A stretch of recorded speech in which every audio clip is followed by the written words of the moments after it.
Saya berada di kuartus Presiden 11. Rumah dah dibuat. Dah elok, dah cantik. Tengok. Dah cantik, kemudian dibiarkan. Ini ditinggalkan kat luar dan dalam memang cantik. Bila rumah kosong, rumah yang cantik macam mana pun, kita biarkan dia lama-lama.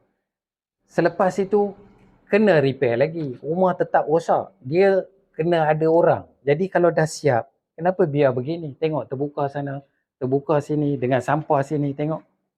Ni ada macam-macam ada kat sini. Ni rumah yang dah siap. Ada macam-macam ada. Ni siap masak, dapur masak pun ada sini. Jadi harap pihak-pihak berwajib, contohnya yang menjaga perumahan kuartus ni, mengambil inisiatif dan anjakan paradigma supaya benda-benda macam ni walaupun nampak kecil tapi dianya amat penting untuk masyarakat setempat. Wallahi astagfirullah.